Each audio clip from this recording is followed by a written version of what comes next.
So many women suffer from endometriosis in silence, and Bindi was no different. She says for years she lived with excruciating pain until finally she underwent a major surgery and got the diagnosis and life-changing relief. For years, Bindi Irwin did a good job of holding everything together, carrying the Irwin legacy through television, conservation work, and major public appearances with the same nonstop optimism fans had come to expect. Then, suddenly, she started disappearing.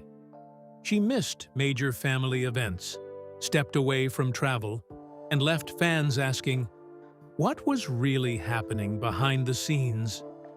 Why had the family stayed silent for so long? Little by little, Robert Irwin began revealing the painful truth they had kept private for years. And you're about to find out. So, join us as the full story behind Bindi Irwin's disappearance finally comes to light. When I got out of surgery, the first thing he said to me was, "How did you live with that much pain?" And that validation, I'm gonna get emotional. That validation meant so much to me. The illness she carried alone for 10 years. The thing that most people do not fully understand about what happened to Bindi Irwin is the timeline. The illness did not begin when she announced it, or when she had surgery. It began when she was a teenager, somewhere in the years after her father, Steve Irwin, died in September 2006, when she was 8 years old and already expected to carry grief in public with a composure that no child should be required to demonstrate. By the time she was a young adult, she was dealing with symptoms that were making her life almost unlivable, and she was telling almost no one. The only people that knew that I was incredibly unwell were my husband, Chandler Powell, my mom, and my brother. And behind closed doors, I was struggling to do anything and everything, she said on a February 2025 episode of the A Life of Greatness podcast. It resulted in a lot of canceled plans. People must have thought I was just incredibly flaky because I was getting so sick from this disease that I would try to get up and I would just throw up. I was in so much pain all the time. The disease she was living with is endometriosis, a condition in which tissue similar to the lining of the uterus grows outside the uterus, causing chronic inflammation, severe pain, and, in advanced cases, damage to surrounding organs, including the ovaries, fallopian tubes, bowel, and bladder. The World Health Organization estimates that it affects approximately 10% of women of reproductive age globally, or roughly 190 million people worldwide. Despite that extraordinary scale, it remains one of the most consistently underdiagnosed conditions in women's medicine, with the average time from the onset of symptoms to confirmed diagnosis sitting between 7 and 10 years. Bindi Irwin's experience fell almost exactly within that average. 51 lesions were growing in her body during years when doctors were telling her nothing was wrong. The dismissal she encountered from the medical system was systematic and repeated. Doctor after doctor would say, "Hey, it's just part of being a woman. There's really nothing wrong with you." She was told it was IBS. She was told it was hormonal. She was told to drink tea and rest. I spent 10 years being undiagnosed because doctors really didn't know enough, she said. They diagnosed me with a million other things. The specific cruelty of systematic misdiagnosis is not just the delay in treatment. It is the psychological damage of being told, repeatedly, that pain you know is real is not real.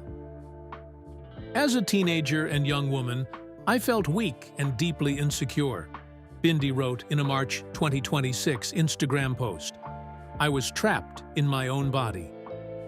The breaking point came in August 2022, when she tried to climb a small hill while carrying her daughter Grace, who was about 18 months old at the time, and was stopped in her tracks by pain so severe it forced her to the ground in a fetal position. The image of that moment is specific and hard to hold.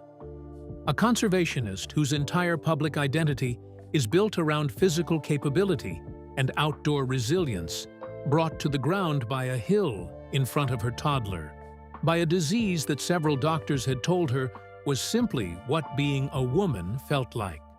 A close friend who had her own endometriosis diagnosis urged Bindi to pursue a laparoscopy, a minimally invasive diagnostic and surgical procedure.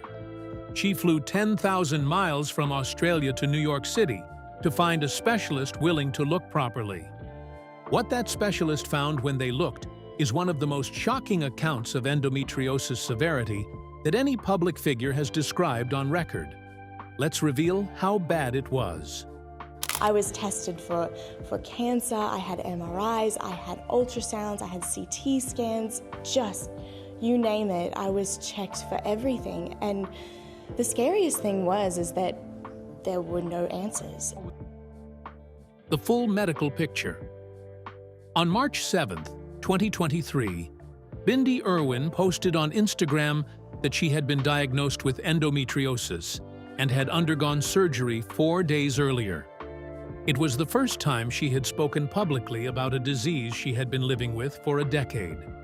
Dr. Tamer Sekin, founder of the Sekin Endometriosis Center and co-founder of the Endometriosis Foundation of America, performed the initial surgery in New York, removing more than 30 lesions in that first procedure alone. The post was accompanied by a message that was both personal and deliberately directed outward. There's stigma around this awful disease. I'm sharing my story for anyone who reads this and is quietly dealing with pain and no answers. Let this be your validation that your pain is real and you deserve help. That first surgery was not the end. Over the 3 years that followed, Bindi underwent multiple additional procedures as further disease was identified and addressed. In a March 2026 Instagram post, timed to Endometriosis Awareness Month, she provided the cumulative accounting of what had been removed from her body. 51 endometriosis lesions in total, a chocolate cyst on her ovary, her appendix, and a hernia repair from the birth of Grace in 2021, which had unzipped during the recovery from her endometriosis surgeries. The August 2025 post, in which she finally described genuine improvement, is worth preserving in full because of what it communicates about the preceding years, by contrast. "I can finally say that I'm feeling better," she wrote. "I can function in everyday life without wanting to throw up or pass out from the pain. Slowly gaining my strength back." And through every stage of that medical journey, Robert Irwin was one of the only people who knew what was really happening. And when the public started noticing Bindi's absence from major events, it was Robert who stepped forward to explain. Things like a lot of travel are a bit challenging for her at the moment, and so she'll be here next year to celebrate this wonderful night, but this year she's just staying a little close to home. What Robert said at the Steve Irwin Gala. In May 2026, Bindi Irwin was absent from the 3rd annual Steve Irwin Gala at the Bellagio in Las Vegas, an event she had missed the previous year as well, marking 2 consecutive years of absence from the fundraiser named for her father. The public noticed. Bindi's absence from a Steve Irwin tribute event in particular carried weight that absence from any other event would not, given the centrality of that specific legacy to everything the Irwin family does publicly. Robert attended with Terry, and in a joint interview with E! News on the red carpet, he and his mother spoke about Bindi directly. "Bindi is doing so much better now," Terry told E! News. "Things like a lot of travel are a bit challenging for her at the moment." Robert added the contextual detail that gave the update its texture. "You gotta remember, in Australia Zoo there are 500 in our team. There's about 500,000 acres of conservation land that we have. Someone's got to hold down the fort. So Bindi's doing a great job at that. he went further than the practical detail. Speaking about Steve Irwin's legacy in the same interview, Robert said something that connected Bindi's work and her recovery to the family purpose that has always been the organizing principle of everything they do. Dad's legacy's never been more important, because we all know there are big issues that face the planet, he said.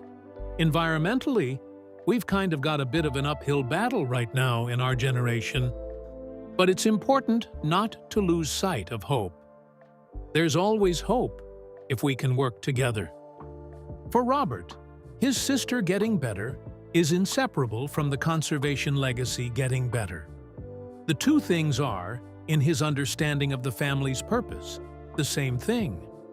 The sibling dynamic that produced that red carpet interview is not a recent development, and it cannot be understood without going back to 2006, to a 2-year-old boy and an 8-year-old girl, and what they were left with when their father died. Just 2 weeks ago, underwent enormous surgery. They found 37 lesions, and now, for the first time in over 10 years, I feel like I have a second chance at life. What losing Steve Irwin did to the 2 children he left behind. Steve Irwin was killed on September 4, 2006, while snorkeling at Bat Reef near Port Douglas in Queensland, when a stingray barb pierced his heart. He was 44 years old. Bindi was 8. Robert was 2, young enough that his primary memories of his father come from the footage, the stories, and the presence of a mother and sister who carried the grief of someone who was present for what was lost. Bindi delivered her father's eulogy at his public memorial service at Australia Zoo's Crocoseum, in front of a crowd of over 5,000 people and a worldwide television audience of more than 300 million viewers. Apart from some typing assistance, she wrote it herself. She received a standing ovation from the in-person crowd and praise from media around the world who commended her poise and strength. That 8-year-old girl, standing in the sun at the zoo her father had built, speaking words she had chosen herself in front of 300 million people, established the template that defined everything that followed.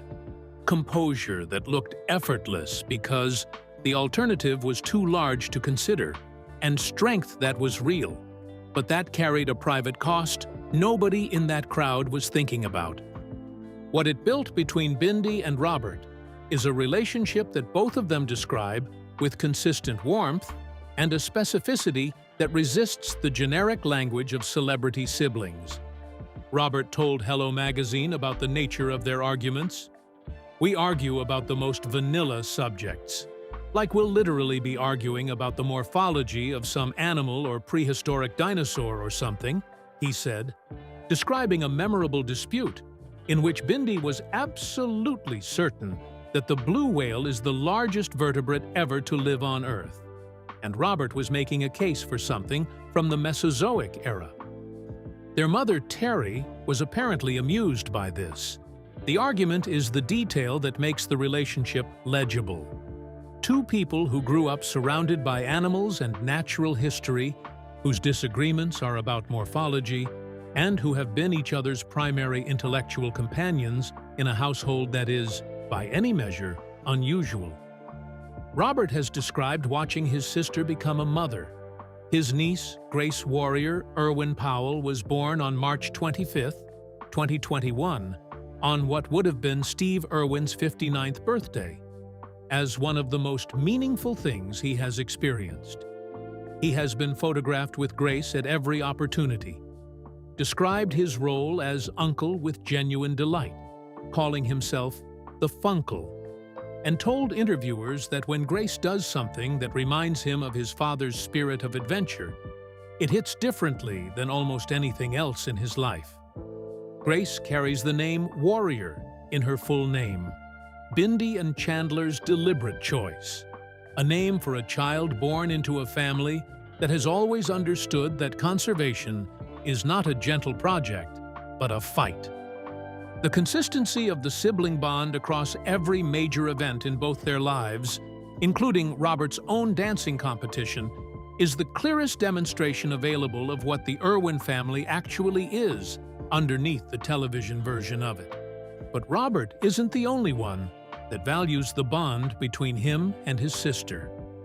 Bindi has also made some major sacrifices to make him feel supported and loved.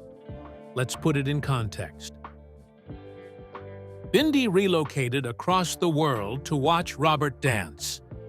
In September 2025, while still in the process of recovering from the surgeries that had addressed 51 endometriosis lesions over the preceding 3 years, Bindi Irwin announced that she was packing up and moving her family from Brisbane, Australia, to Los Angeles, California, for 3 months. The reason was Robert. He had been cast on season 34 of Dancing with the Stars, which would air in the autumn of 2025, and Bindi, who had won the show herself in 2015 alongside Derek Hough at 17 years old, had no intention of watching from the other side of the world. I have a little life update for you. We are officially moved to Los Angeles, she told her Instagram followers. Not forever, for the next 3 months. Australia Zoo will always be home, but we are here to support my incredible brother on DWTS. On the Dancing with the Stars podcast, Bindi explained the thinking behind the decision in terms that traced directly back to her father's death. After losing her father, Steve Irwin, so early on, she learned that life is short, she said. You have to seize every opportunity to be with the ones that you love. You have to take it. She also described wanting to show her daughter Grace what unconditional family support looks like in practice, rather than just in principle. That showing up, even when showing up requires flying across the Pacific Ocean and temporarily displacing your entire household, is what the value of family actually means when you act on it, rather than just declaring it. She had been in the audience for Robert every week when she competed in 2015. He was 11 years old then. The symmetry of the return was not lost on either of them. Robert won. He and his partner Whitney Carson won the Mirrorball Trophy in the finale of season 34, making him and Bindi the first celebrity sibling duo to both be crowned Dancing with the Stars champions. 10 years separated their wins. Bindi had set the record for the most perfect scores earned in a single season during her run, a record that held for 2 seasons before being broken, and Robert's finale was described by multiple outlets as part of the show's ongoing creative revival. Within days of the trophy being in his hands, Robert had packed his bags and was on a plane back to Australia and then South Africa to begin filming the Australian version of I'm a Celebrity. Get me out of here, tells the West Australian, I couldn't wait to get out here actually, with the gleeful relief of someone for whom Los Angeles was a temporary and somewhat alien environment, and the bush is home. He won the most watched dance competition in American television, left as fast as good manners allowed, and went directly to the wilderness. His father would have understood entirely. So, what has Bindi come out to say about her health? And is there any update from the family? What Bindi has said since. Bindi Irwin's own public accounting of her illness has become, over the course of 2024 and 2025, and into 2026, one of the most comprehensive and medically specific first-hand accounts of endometriosis that any public figure has offered. She has appeared on Kylie Kelsey's podcast, Not Gonna Lie, on the A Life of Greatness podcast, in People magazine, on Today.com, and at the Endometriosis Foundation of America's Blossom Ball in May 2024, where she received the Blossom Award, which recognizes those who openly share their endometriosis journeys and contribute to awareness and research funding. When accepting the award, she said, All my endometriosis was removed, and today I feel myself gaining my sense of self again. I'm realizing that I am so much more than my pain, and that's something we all have to remember." The crowd gave her a standing ovation. She has been explicit about what that experience does to her psychologically. It does not just delay treatment. It teaches you to disbelieve yourself. It teaches you that the authority figure in the room knows your body better than you do. And it takes years to unlearn. "No one deserves to suffer in silence," she has written. "If you're in pain, my heart breaks for you. I believe you. Please find answers. And don't give up on yourself. I know how hard that can be." Every phrase of that statement is earned by something specific that happened to her. As of May 2026, she is back in Australia, back at Australia Zoo, managing a 500-person team across 500,000 acres of conservation land. Back doing the work that her father built and that she and Robert and Terry have carried in, the years since he left them to carry it. She missed the Steve Irwin Gala in Las Vegas again. Travel is still challenging, the recovery is still ongoing, and the body is still rebuilding after 3 years of major surgeries.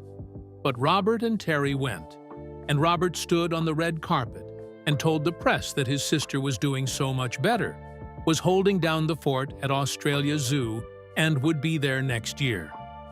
The hope is very specific. It is the woman holding down the fort in Queensland, while her brother speaks for her in Nevada, the same way she moved to Los Angeles to cheer for him from the ballroom audience when his body was doing something extraordinary. The same way they have been doing this for each other since one of them was 8 years old, and the other was 2. And the man who made them both who they are was gone. How did Bindi succeed at hiding those several years of health challenges from fans for so long? And what do you think about the sibling dynamics between Robert and Bindi? Share your thoughts with us in the comments section. Remember to like, share, and subscribe for more. Also, click the next video showing on your screen. You will enjoy it.